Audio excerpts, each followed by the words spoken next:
How are you? It's been a couple weeks.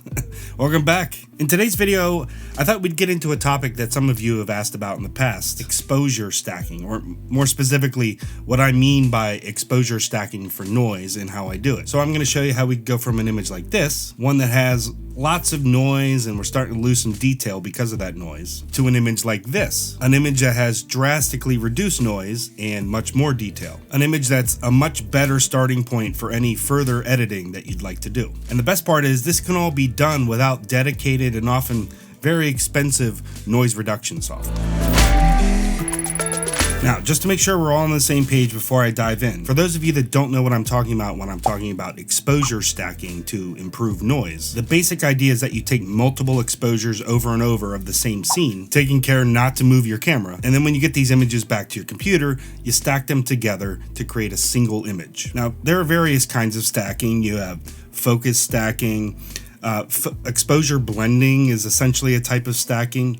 You'll probably hear of stacking mostly as it relates to Photoshop because of their layer system, but this is essentially a similar idea, except our end goal is to reduce noise. Now, the reason this method works is because photon noise and some of the random noise generated by your camera, it will be different every single exposure, but the scene itself will remain static between exposures, and that's key to this working. You can't do this with one single image copied over and over again. So since the noise is moving randomly, but the scene itself is staying static, when you stack, essentially what can happen is the software is able to cancel the noise out from the non-moving parts of the scene. So it analyzes each frame, sees what's random, and then essentially averages out the pixels. Now, you could certainly tackle this in Photoshop. That's what people have done forever. And it probably would be good for you to learn how to do it in Photoshop at some point. But doing it in Photoshop manually can be really time consuming, especially if you're using an ultra wide angle lens. This can make the manual method particularly challenging because the lens distortion will affect how the stars move across your frame. They'll appear to move faster at the edges of your frame versus the middle of your frame. So getting everything lined up can be a bit like smashing your head against a wall for hours. And if you try to stack images that aren't lined up properly, all you'll do is get a smear of stars across your frame. They won't look sharp. So today I'm going to show you an easier method that works well most of the time. And I think it's gotten reliable enough that often I will try to use this method first, and then if I don't like the results, then I'll move to the Photoshop method. So there's software out there that will blend astro landscapes for us. And today we're going to talk about one. I'm a Windows user, so I'll be using an app built for Windows. It's called Sequitur. If you're a Mac user, there's an app that functions almost exactly the same. It's called Starry Landscape Stacker, if I'm not mistaken. Now, Sequitur is free, and I believe you have to pay for the Starry Landscape Stacker, but I don't think it's much, so just keep in mind, I'm working on Windows here. We'll be using Sequitur, but you can accomplish this with a Mac-based app as well. The benefit to the software like Sequitur or Starry Landscape Stacker is it simplifies the process. You feed it your images, it will stack the foreground, then it will stack the sky, and then it will blend them all back together in one image. So before we hop over to the computer and I show you how to do this, we need to talk workflow a little bit first. Specifically, there's things you need to be thinking about in the field. That's going to make this process a lot easier and give you a lot better results.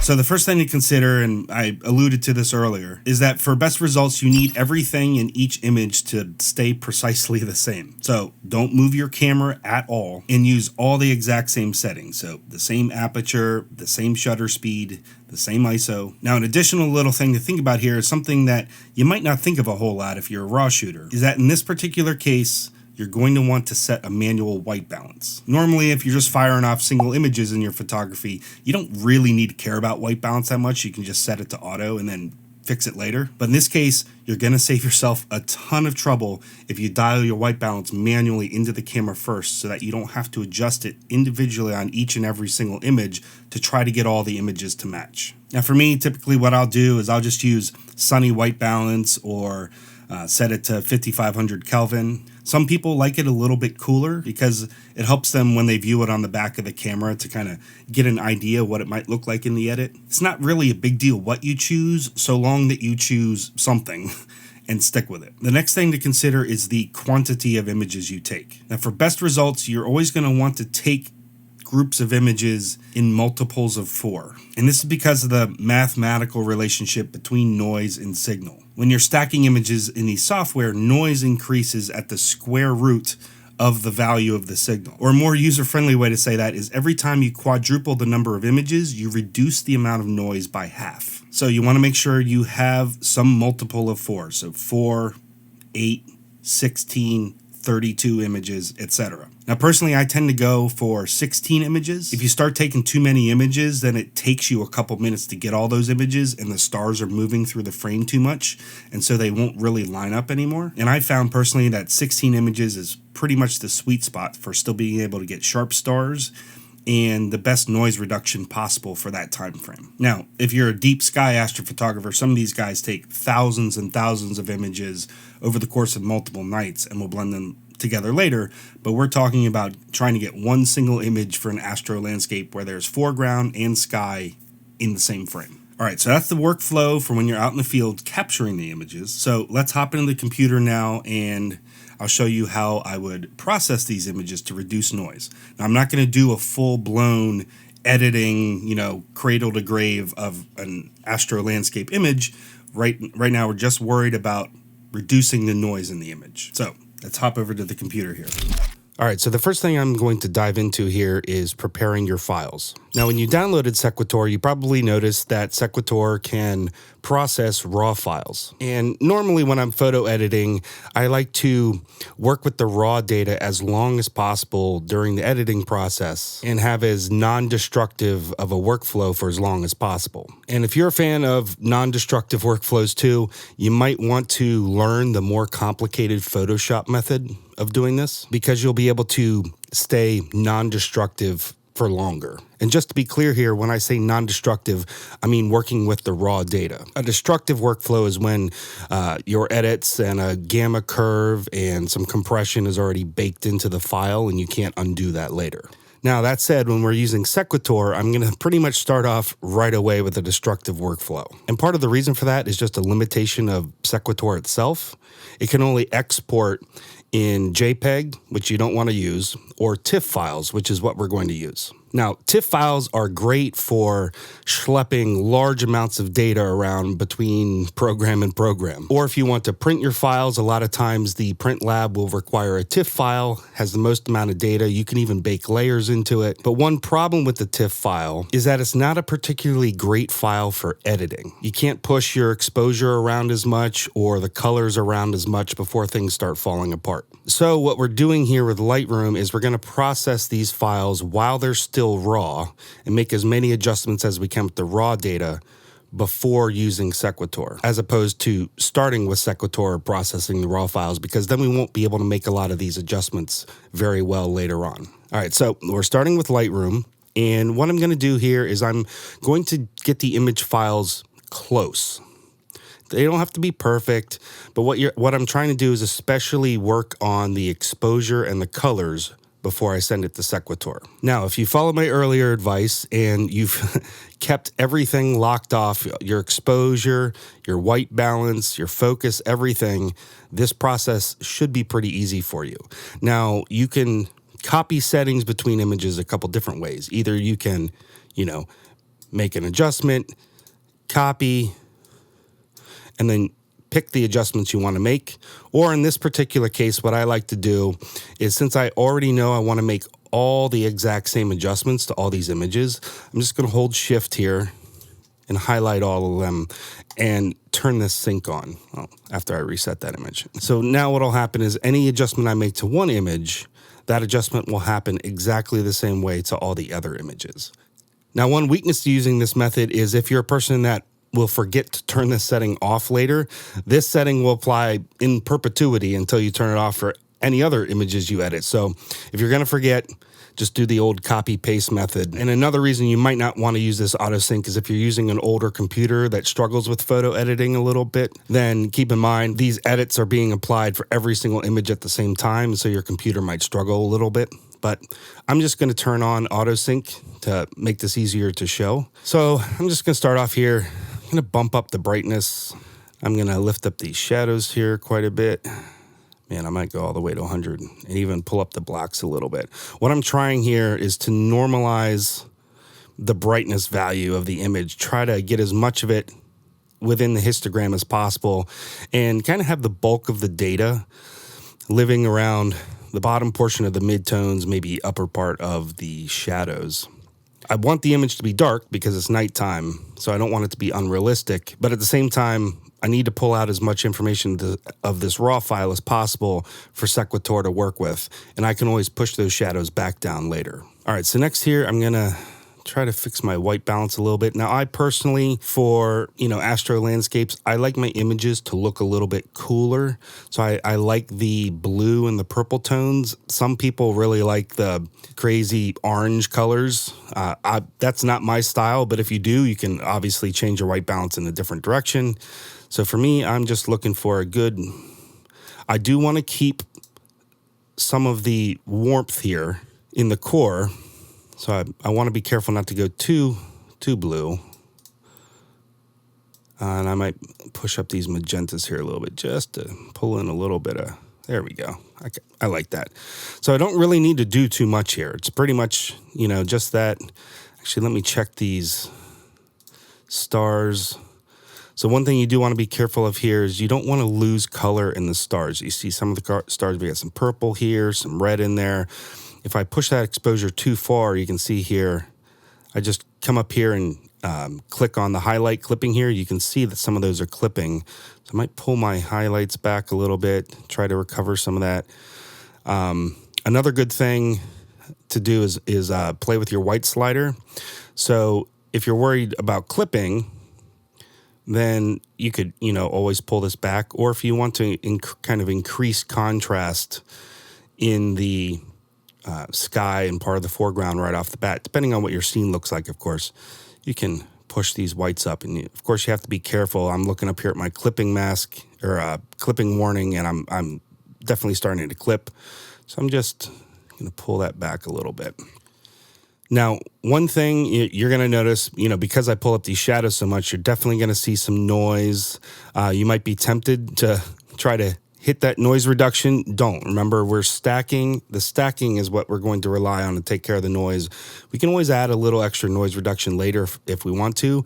But what we want to do here is give the stacking program as much data as possible to cancel out the noise, as opposed to canceling out the noise ahead of time, which could create kind of a smeary image. The last thing here I might check is lens corrections. I pretty much always use chromatic aberration. Turn that on. There's hardly ever a good reason not to, but you're probably going to want to leave profile corrections turned off. And some of this will depend on the editor you're using, but let me give you a quick example here. If I turn on profile corrections, if I zoom here or zoom in here, see how now I have kind of all these patterns. And this is not an actual problem with your camera or your sensor. This is kind of a well-known problem that's plagued Adobe for a long time, is if you have to push the file really far, which, we pushed it a little over 2.5 stops here, and it gets worse the more and more and more we push it. If you have to push the file pretty far and you use your profile correction, for some reason the math, it just doesn't, Adobe doesn't handle the math right, even though the profile corrections come straight from the manufacturer. And so Lightroom and Adobe Camera Raw will actually create these patterns in your file. And once you export them, they're baked into the file. So most of the time, I'll just leave profile corrections turned off. The vignetting, I'm not really that worried about in a dark image like this. And the lens distortion from the wide angle lens, I personally think it kind of looks cool for the Milky Way, so I'm not super worried about it. All right, that really is all there is to it. So I'm gonna export these here. Now I already have a preset, but we'll go from scratch. And let's see here. I'm just gonna, let me find some easy place to stick these for this tutorial. Let's just do Sequitur. You can rename if you want to. It doesn't really matter, but the important thing here is that you come down, you switch this to TIFF. No compression. You want your bit depth to be 16 bits. And because we're going to want to perform some editing later, I would recommend go with Adobe RGB, but I would avoid sRGB for now. We want the most amount of data possible. So we're going to stick with Adobe RGB. We're going to turn off any additional sharpening. And then because we have all these select it all at once. I'm just going to hit export, and I will come back once these are all done exporting. Because these are fairly large files, it's actually going quicker than I thought, but might take a moment. Don't want to make you wade through that. All right, so all the images are exported here. Gonna pull in Sequitor. I'm on a large screen here, so this might look a little different. Just a quick tip, you can stretch this in and out if you want more room to work. It might be, kind of like crushed down here at the bottom. The easy thing to remember about this is just to kind of work from the top down. So first we're going to choose our images. Let me find that folder. All right. So I'm just going to select all of them and open. And what this will do is it will naturally pick one of the images from the middle as your preview image. I wouldn't really worry too much about selecting a particular preview image. You can change that though if you want. And the way you would change that is just go down here to base image, and you would pick a specific one of these images if you wanted. Don't really need to worry about these for our purposes here. This is, for people that might take dark frames or flats or vignetting images and, want to include that in the stacking process. I don't really worry about it. The important thing here on this top one, the other thing to worry about here is just your output. It can get very confusing very quickly. So I would just recommend that you create a folder. I'll just put stacked. Some place for you to put this to keep it separate from the others, because it will be visually tough to identify.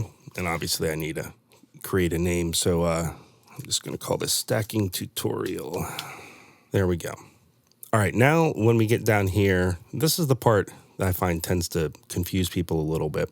But we're going to walk through all these settings step by step. Now, part of the reason Sequitor makes this a lot easier is because instead of having to stack images for the foreground, then stack images for the sky, and then blend it all back together like you would in Photoshop, this is what Sequitor does automatically for you. So, it might take you half an hour or an hour to do that in Photoshop, whereas, you wait a couple minutes for it to happen here automatically. So what you want to do down here is you want to make sure that align stars is checked. You could use this to create star trails too. And that just means if you've taken a series of images over a very long period of time because you want star trails, this won't try to align all those stars back together and make the image look weird. But we want the stars aligned for our scenario. And the other selection here you want to select is freeze ground, and make sure the selective, it should go on automatically, but make sure that selective is selected. And what this will do then is make this next setting a setting that's required for you to complete. So you're going to be using an irregular mask, and you can turn on the auxiliary highlight here, which will give you a color to show you a difference between the foreground, which is going to be red, and the sky that you're selecting, which will be green. So you're just going to fill this sky in with the brush. Now, it's going to depend on the image, and it might take a little experimenting back and forth a little bit. Sometimes I find on some images, if there's a really clear, well-defined difference between the sky and the ground, that Sequitor will do a really good job, and you can just kind of sloppily go over this like this. Other times, and I happen to know this because I've processed this particular image before, but this tree messed Sequitor up a little bit, and there's some haze on the horizon here. You can't really see right now, but when Sequitor tries to blend it, it doesn't really know what to do, so it looks kind of splotchy. So I'm going to be a little bit more careful here, and you're going to get as close as possible, being a little bit more careful here than I normally would be. But again, try the quick and easy, dirty, sloppy method first. And if you don't like the result, you can always redo it. All right, so auto brightness, I would not use this. This and the high dynamic range, I find that they tend to make the stars look really weird, and they try naturally when we see the stars, and you can even see it in this image. Some stars are brighter, others are dimmer, and it looks more natural that way. When you use these settings, it seems to try to equalize out the whole exposure, so every star looks the same brightness, and it looks If you've ever looked at kind of an over-processed Milky Way image where it almost looks way too sharp, this is what that ends up looking like. So I would recommend against using those. I wouldn't worry about reducing the dynamic noises.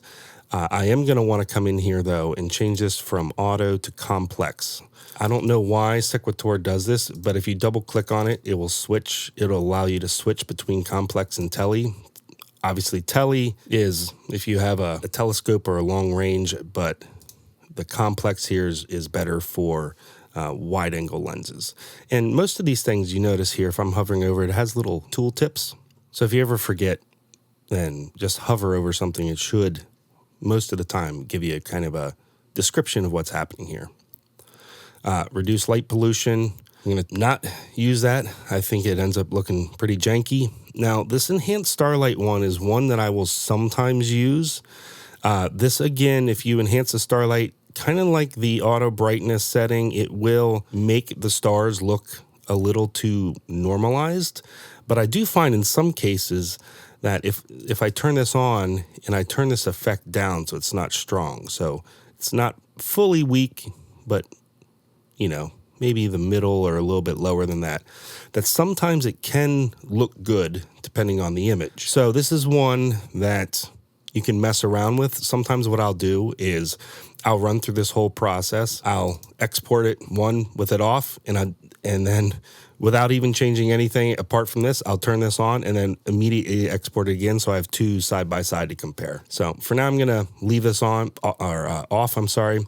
This merge 4 pixels, I never, ever, ever use this. This will average out 4 pixels that are next to each other for even kind of better noise cleanup performance, but it reduces the size of your images 4 times. So if you had a 40 megapixel image and you turn this on, by the time you were done, you'd only have a 10 megapixel image. I'd rather have the resolution to work with than the extra noise cancellation, so I never use that. Time-lapse, these weren't time-lapse images, so I'm not going to use them. Now, this color space, this is really the last one. For some reason, you have to right-click on this one instead of double-clicking, but right-click, I definitely do not right now want to use sRGB. That's what will deliver the image in, you know, once you're done editing and post it to social media. But again, we want to keep as much of the color information as possible. So for now, we're going to keep it as Adobe sRGB or Adobe RGB. And then you just hit start and it will go through and it's going to analyze each image. And it's not only going to analyze the position of everything and align it, but it's also analyzing the noise and performing the noise cancellation. And then it's going to essentially take the best pixels from every image and combine them into one image. And you see that was pretty fast, 21 minutes. If you have a slower computer, it might take a little bit longer. I do notice if I do this with my A7R4, that this will jump up to about 1.5 minutes just because the massive file sizes on it, but still, it's a lot quicker than doing this in Photoshop. Now, if you want different variations of this image, before you remove any of the star images or change anything, this might be where if you wanted to, like let's say, let me call it stacking tutorial, and then I'll call this enhanced starlight, if I could spell today.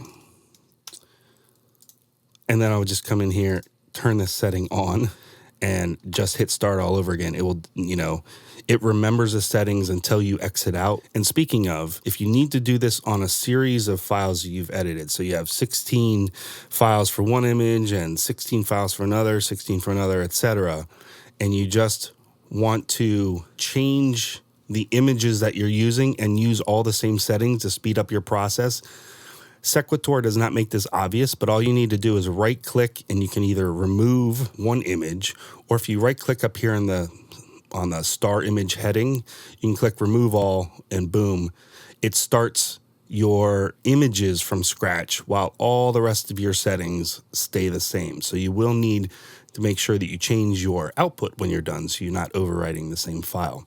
But that's the quick and easy way to be able to kind of perform these in batches, if you will.